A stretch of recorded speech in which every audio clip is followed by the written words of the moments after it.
خلافت کا سسٹم تھا اس کو بھی ہم نے پس پشت ڈال دیا، اور اس کو بھی ہم یعنی جو جس طرح فالو کرنے کا حق تھا اس طرح ہم اس کو فالو نہ کر سکے، اور آج نہ ہم جمہوری رہے اور نہ ہم یعنی وہ خلافت قائم کر سکے۔ تو ہماری مثال وہ ہے کہ نہ ادھر کے رہے نہ ادھر کے رہے، نہ خدا ہی ملا نبی صلی اللہ علیہ وسلم۔ تو حافظ صاحب نے مجھے کہا کہ یہاں پہ بھی لوگ احتجاج کرتے ہیں، مظاہرے کرتے ہیں، لیکن احتجاج کے لیے، مظاہرے کے لیے ایک الگ سی جگہ ہوتی ہے، اس میں یہاں تک کہ ایک پودا وہاں پہ جو ہے نا اس کو خراش تک نہیں آتی، بہت یعنی لاکھوں کی تعداد میں لوگ نکلتے ہیں اور ہزاروں کی تعداد میں لوگ ہوتے ہیں، لیکن قومی املاک کو نقصان پہنچانا اس حوالے سے تو کوئی سوچ بھی نہیں سکتا۔ تو المیہ ہے پاکستان میں، تو یہ ماضی کی کچھ باتیں تھیں جو میں آپ ناظرین کے ساتھ شیئر کی، لیکن ابھی جو الیکشن صورتحال اختیار کر گیا ہے، اور اس الیکشن میں یعنی بڑی دلچسپ چیزیں بھی ہمیں دیکھنے کو مل رہی ہیں۔ وہ جماعتیں، وہ یعنی سیاسی پارٹیاں جو ماضی میں ایک دوسرے کو گھسیٹنے کی باتیں کر چکی تھی، اور جو ان کے لیڈران ایک دوسرے کو سڑکوں پہ گھسیٹنے کی دھمکیاں دے چکے تھے، اور قوم کے سامنے انہوں نے بڑے یعنی بلند و بانگ دعوے کیے تھے کہ اگر ہم نے یہ نہ کیا تو میرا یہ نام یہ نہیں ہوگا، وہ سارے لوگ اب ایک ہو گئے ہیں، ان کے تحفظات سب کے ایک ہیں۔ لیکن سوال یہ ہے کہ کیا یہ لوگ جو ماضی میں ایک دوسرے کے ساتھ شدید اختلاف رکھتے تھے، آج وہ ایک پلیٹ فارم پہ جمع ہو گئے ہیں، کیا یہ آگے اسی طرح ایک ہو کے چل سکیں گے، یا یہ مفادات کی جنگ ہے، ایک اپنے اپنے مفادات کے حصول تک یہ ساتھ رہیں گے؟ اور اگر ہم دیکھیں تو صورتحال یہی نظر آ رہی ہے، اپنے اپنے مفادات ہیں، ان مفادات کے حصول تک یہ سارے مل کے جائیں گے، لیکن جب مفادات ان کے مختلف ہو جائیں تو پھر یہ ماضی کی طرح ایک دوسرے کے مد مقابل آئیں گے۔ ناظرین، میں جس المی کی طرف اشارہ کرنے جا رہا ہوں، اور جس طرح میں نے پہلے عرض کیا کہ اس الیکشن میں جو ایک چیز جو ایک قومی سطح کا ایک المیہ ہے، ملکی سطح کا، وہ یہ ہے کہ بہت ساری سیاسی جماعتیں، بہت ساری سیاسی پارٹیاں مملکت میں احتجاج اور جو اپنا جمہوری حق تھا اس کو استعمال کرتے کرتے وہ بہت آگے نکل گئی ہیں۔ آگے مطلب یہ کہ جو قومی ادارے ہیں ان کے خلاف نعرے بازی ہو رہی ہے، خاص کر ہمارے سیکیورٹی کے اداروں کو نشانہ بنایا جاتا ہے۔ یہاں پہ بہت ساری چیزیں ہیں جو ایک پاکستانی کی حیثیت سے یعنی کسی کا بھی ضمیر اس کو تسلیم نہیں کرتا کہ ایسا ہونا چاہیے، کیونکہ ماضی میں بھی اسی طرح دھرنے ہوئے ہیں الیکشن کے خلاف، تو جو لوگ آج سڑکوں پہ ہیں وہ پارلیمنٹ میں تھے، اور انہی لوگوں کا بیانیہ یہی تھا کہ بھائی فیصلے سڑکوں پر نہیں ہوتے، فیصلے دھرنوں سے نہیں ہوتے، ملک ہے یہ کوئی جنگل نہیں ہے، یہاں پہ قانون ہے، یہاں پہ ادارے ہیں، آپ آئیں، سپریم کورٹ ہے، الیکشن کمیشن ہے، دیگر جو ادارے ہیں وہاں پہ آپ اپنا کیس حل کرائیں۔ ماضی میں یعنی کچھ بہت دور کی بات نہیں ہے، ابھی 2013 کی بات ہے جب ان لوگوں نے یہ بیانیہ دیا تھا پارلیمنٹ سے، اور پارلیمنٹ کے تقدس کی بات کی تھی، پارلیمنٹ کی یعنی مقدس ہونے کی بات کی تھی، اور پارلیمنٹ اور قانون اور آئین کی بالادستی کی بات کی تھی۔ آج وہی لوگ قانون اور آئین کی دھجیاں اڑاتے نظر آ رہے ہیں۔ بذات خود ناظرین، میں اگر آپ کو بتاؤں کہ میرا اپنا بھی اس الیکشن کے حوالے سے بہت سارے تحفظات ہیں، لیکن اس کا ہرگز یہ مطلب نہیں ہے کہ ہم یعنی ملک کے خلاف ہو جائیں، سیکیورٹی اداروں کے خلاف ہو جائیں۔ میں صرف دو مثالیں دیتا ہوں آپ کو، حقائق جو بھی ہوں۔ ایک تو دیکھیں، جب الیکشن سے ایک دن قبل میرے خیال میں جب احتساب عدالت نے حنیف عباسی صاحب کو نااہل قرار دیا رات کے 11:30 بجے، اس فیصلے کے اوپر میرے بھی تحفظات ہیں دیگر پاکستانیوں کی طرح۔ یہ نہیں کہ میرا تعلق کسی پارٹی سے ہے، لیکن ایک پاکستانی ہونے کے ناطے اگر ہم سوچیں تو بالکل یعنی فیصلہ بالکل عجیب سا تھا۔ تحفظات ہر کسی کا حق ہے، لیکن اس کے جو رد عمل میں وہاں پہ جو مظاہرے کیے گئے، خاص کر جو مسلم لیگ نون کے ورکر نکلے اور انہوں نے GHQ کے سامنے انہوں نے ایک احتجاجی مظاہرہ کیا، اور اس احتجاجی مظاہرے میں انہوں نے سر عام انہوں نے ISI ہماری جو خفیہ ایجنسی ہے اس کے خلاف نعرے لگائے، فوج کے خلاف نعرے لگائے. اور ایک دو دن کی بات تھی کہ میں نے دیکھا کہ انڈین TV چینلز نے ان تمام احتجاجی دھرنوں کو، ان احتجاجی مظاہروں کو ویڈیو لے کے انہوں نے ایک پروپیگنڈا کیا کہ دیکھیں جی یہ ہے پاکستان. اور جس طرح وہ ایک سنسنی پھیلاتے ہیں،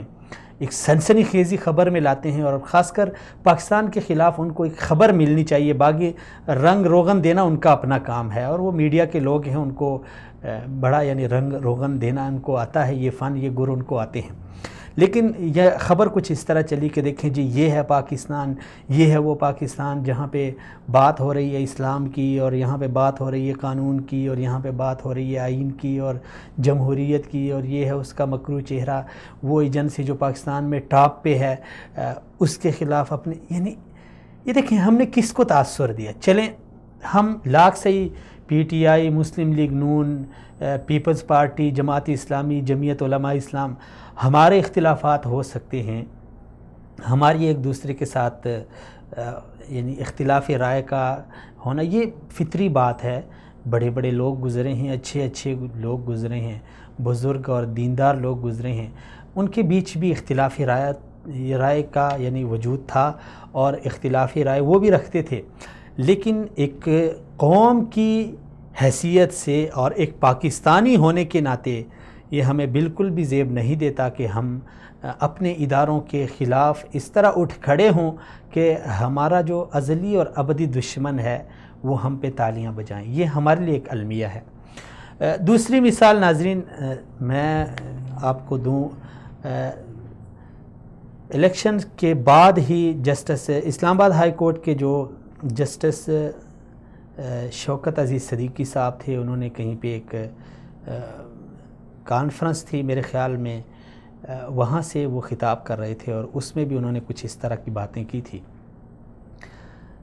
اور اس چیز کو بھی انڈین میڈیا نے جس طرح اس کو کور کیا تھا، اور جس طرح اس کو لے کے پاکستان کا جو چہرہ ہے وہ دنیا کے سامنے وہ کیا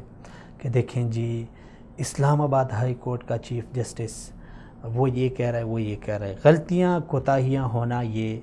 پاکستان کے اداروں میں بلا شبہ ہیں، اس میں کوئی شک نہیں ہے. ہماری جو عدلیہ ہے اس میں ہزاروں کوتاہیاں ہیں. اختلاف آپ کریں بھائی، آپ کو یہ حق حاصل ہے کہ آپ یعنی اپنی رائے کا اظہار کریں، لیکن اپنی پارٹی کے مفادات، اپنے ذاتی مفادات کو آپ نے اس وقت مؤخر رکھنا ہے، پیچھے رکھنا ہے جب آپ کو پتہ ہو کہ یہاں پہ ملکی مفادات کو نقصان پہنچتا ہے. برکت لون صاحب اس حوالے سے بات کریں گے ہمارے ساتھ، ان سے بات کرتے ہیں. السلام علیکم ورحمۃ اللہ. السلام علیکم برکت اللہ لون صاحب.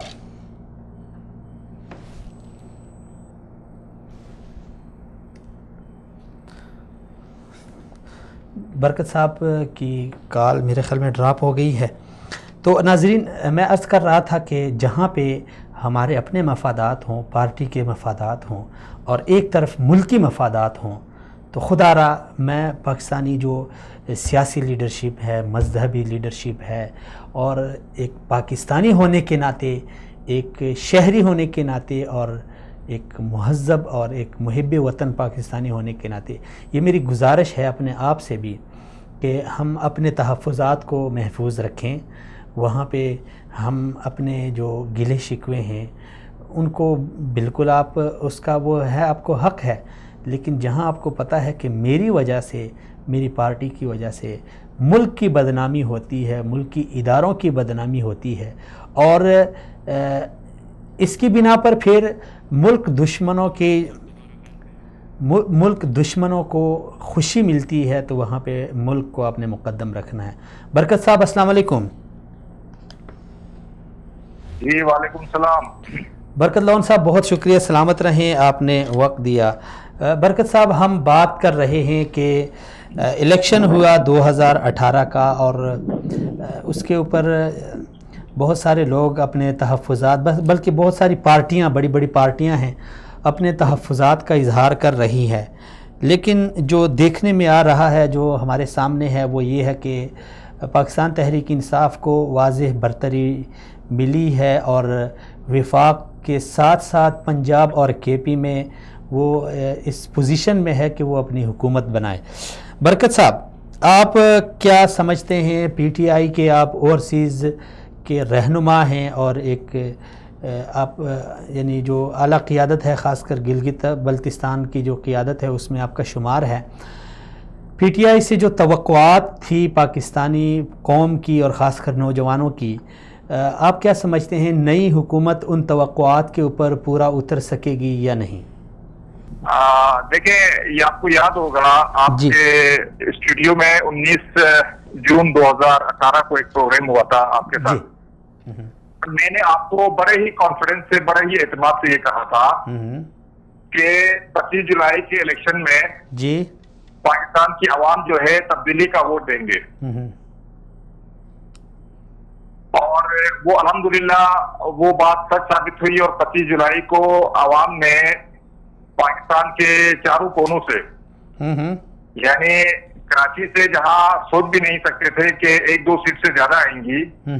وہاں بھی 21 سیٹوں میں سے 24 سیٹیں پی ٹی آئی جیت گئی اور عوام نے تبدیلی کا ووٹ دیا۔ اچھا برکت صاحب، بات کاٹ رہا ہوں آپ کی، آپ فرما رہے ہیں کہ پی ٹی آئی جیت گئی ہے، لیکن بہت سارے لوگ ہیں پاکستان میں، بلکہ بڑی بڑی پارٹیاں ہیں، وہ جیت گئی نہیں کہتے بلکہ وہ کہتے ہیں کہ جتوایا کیا ہے۔ جی، یہ جو دھاندلی کے الزامات جو دھاندلی کے الزامات لگا رہے ہیں، ان کو سب سے پہلے تو یہ معلوم ہونا چاہیے کہ الیکشن سے پہلے جو سرویز تھے، مختلف سرویز تھے، جی، وہ سرویز جس طرح کے ریزلٹس آئے ہیں، سرویز بالکل اسی طرح کے سرویز تھے۔ ٹھیک ہے، پہلی بات تو یہ ہے جی۔ اور دوسری بات یہ ہے کہ میں سمجھتا ہوں کہ اگر دھاندلی ہوئی بھی ہے تو کہیں تھوڑی بہت جو ہے وہ پی ٹی آئی کے خلاف ہوئی ہے، کیونکہ میں سمجھتا ہوں کہ پنجاب کے اندر 15 سے 20 سیٹیں جو ہیں وہ پی ٹی آئی کی کم ہوئی ہیں، جو ان کی سیٹیں جو ان کو ملنی چاہیے تھی وہ نہیں ملی ہے۔ اگر دھاندلی ہوئی ہے تو ان کے خلاف ہوئی ہے، کہیں نہ کہیں ان کے خلاف ہوئی ہے۔ اچھا، اب دوسرا سوال آپ کا یہ ہے۔ جی جی جی، چلیں بات جاری رکھیں۔ جی، آپ کا جو اصل سوال ہے، میں معذرت اس کی طرف آ رہا ہوں۔ آپ نے سوال یہ کیا ہے کہ عوام کی توقعات پی ٹی آئی سے ہیں، تو کیا پی ٹی آئی جو ہے عوام کی توقعات پہ پورا اترے گی یا نہیں؟ میں آپ کو اس حوالے سے یہ کہنا چاہوں گا کہ عمران خان کا جو پہلا قوم سے ان آفیشل خطاب، کیونکہ ابھی وہ پرائم منسٹر جو ہے وہ ہوئے نہیں ہے، حلف لیا نہیں ہے، تو جو ان آفیشل یعنی پرائم منسٹریل جو ان کا خطاب تھا قوم سے، اور اس کے بعد جو ٹون سیٹ کی جا رہی ہے عمران خان کی طرف سے، وہ کے پی کے کا وزیر اعلیٰ کے انتخاب کا ہو یا پنجاب کے وزیر اعلیٰ کے انتخاب کا ہو یا دوسرے معاملات ہوں، یا وہ جو اپنی لائن آف ڈائریکشن قوم کو اس وقت دے رہے ہیں، یہ اس بات کا ایک انڈیا ہے۔ میں بشمول پوری قوم جو ہے، ہم پر امید ہیں جو ایک ٹون سیٹ کیا جا رہا ہے اور قوم کو جو ڈائریکشن بتایا جا رہی ہے، دکھائی جا رہی ہے عمران خان کی طرف سے، ہم پر امید ہے، جس طرح ہم پر امید تھے کہ جو ہے نا عوام جو ہے تبدیلی کا ووٹ دے کے پی ٹی آئی کو جتوائے گی، اسی طرح سے آج ہم پر امید ہے کہ انشاءاللہ 5 سال کے اندر عمران خان نے جو وعدے کیے ہیں اور جو بھی آپ کے جو لوٹی ہوئی دولت کو واپس لینے کے حوالے سے، گڈ گورننس کے حوالے سے، تعلیم میں انویسٹمنٹ کے حوالے سے، صحت میں انویسٹمنٹ کے حوالے سے، انسانوں میں انویسٹمنٹ کے حوالے سے، جو سب سے بڑا مسئلہ ہے پاکستان کا، اس کے حوالے سے ہم پر امید ہیں، اور انشاءاللہ تبارک و تعالیٰ آپ دیکھیں گے کہ 5 سالوں کے اندر جو ہے بہت سے ایسے اہداف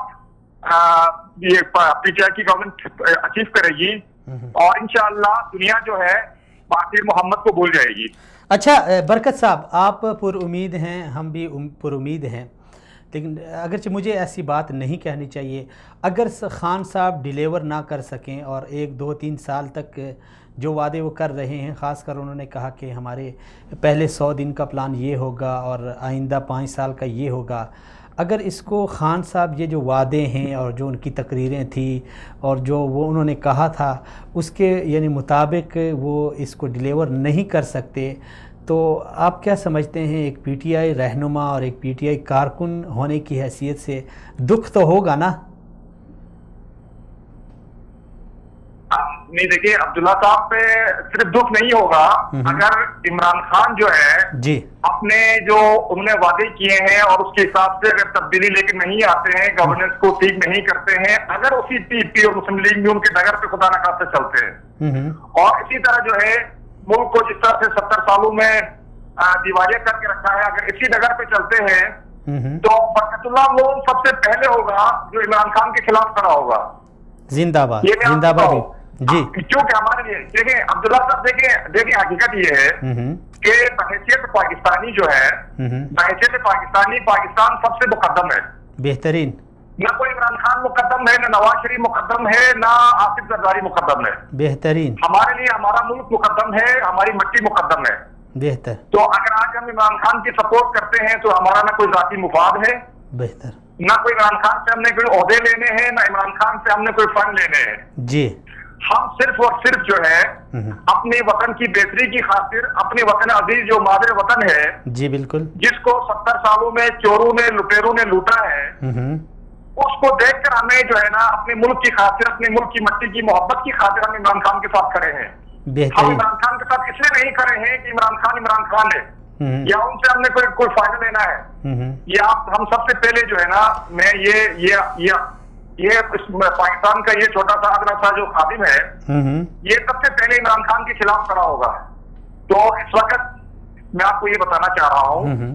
کہ پی ٹی آئی کے جو اس طرح کے کارکن ہیں جو ظاہر یقیناً اکثریت جو ہے وہ ملک کی خاطر عمران خان کے ساتھ کھڑے ہیں، جی جی، وہ عمران خان کے گریبان میں سب سے پہلے ہاتھ ڈالیں گے۔ تو عمران خان کے پاس، عمران خان کو بھی اندازہ ہے، انہوں نے جب کے پی کے اسمبلی کے ابھی پارلیمانی جب اجلاس میں خطاب کیا جی، اور پنجاب کی اسمبلی سے جب انہوں نے خطاب کیا اور وفاقی جو ممبران تھے جو الیکٹڈ ان سے جب خطاب جب ان کے ساتھ اجلاس کیا ہے، ان تینوں اجلاسوں میں انہوں نے کلیئر کٹ میسج اپنے جو ممبرز ہیں صوبائی اور قومی ممبرز کو انہوں نے ایک میسج دیا ہے جی کہ ہمارے پاس کوئی آپشن نہیں ہے، ڈو اور ڈائی ہے، کیونکہ عمران خان کو یہ پتا ہے، پاکستان کی عوام جنہوں نے ان کو ووٹ دیا ہے وہ عمران خان کو ووٹ نہیں دیا ہے بلکہ تبدیلی کے لیے ووٹ دیا ہے جی، وہ کسی ذاتی مفاد کے لیے ووٹ نہیں دیا ہے بلکہ کرپشن کے خلاف ووٹ دیا ہے۔ تو عمران خان کے پاس آپشن نہیں ہے سوائے اس کے کہ پاکستان کو ایک رائٹ صحیح ٹریک پہ لانا، اس کی معیشت کو ٹھیک کرنا، اس کی گورننس کو ٹھیک کرنا، اس کے علاوہ عمران خان کے پاس آپشن ہے ہی نہیں۔ جی بالکل، بہترین۔ اچھا لون صاحب، 5 سال اقتدار کے مزے لوٹے۔ لون صاحب، بہت سارے چیلنجز بھی ہیں نئی حکومت کے سامنے، معاشی لحاظ سے اور معاشرتی لحاظ سے بھی ہے، سیکیورٹی حوالے سے بھی ہے، خارجہ امور کے وہ ہیں، اقتصادی وہ حوالے سے بھی، تعلیمی صورتحال ہے، صحت کی صورتحال ہے، ہمارے ادارے ہیں، پولیس ہے، دیگر یعنی بہت سارے چیلنجز ہیں جو نئی حکومت کے سامنے ابھی کھڑے ہوں گے۔ لیکن اوورسیز پاکستانیوں کی رہنمائی کرتے ہوئے پی ٹی آئی کی طرف سے پاکستان تحریک انصاف کے لیے ایک بہت بڑا چیلنج خارجہ جو پالیسی ہے اس حوالے سے بھی ہے، اور پھر اس کے ساتھ ساتھ جو اوورسیز پاکستانی ہیں مختلف ممالک میں ان کے بہت سارے مسائل ہیں، وقتاً فوقتاً ہم دیکھتے ہیں، سنتے ہیں، پڑھتے ہیں کہ وہ بیچارے بہت سارے مسائل میں پھنسے ہوتے ہیں، ان کی بھی بڑی امیدیں وابستہ ہیں جو عرب دنیا میں ہیں یا یورپ میں ہیں یا کسی دوسری جو علاقوں میں ہیں، دوسرے ممالک میں ہیں۔ تو اس حوالے سے آپ یعنی اوورسیز پی ٹی آئی کے رہنما ہونے کی حیثیت سے آپ خان صاحب کو اور خان صاحب کی جو کابینہ ہے اس کو آپ کیا یعنی گائیڈ دیں گے، کیا رہنمائی کریں گے کہ اس حوالے سے کیا اقدامات اٹھانے چاہیے تاکہ ہماری خارجہ جو پالیسی ہے وہ بھی مستحکم ہو اور جو مسائل ہیں خاص کر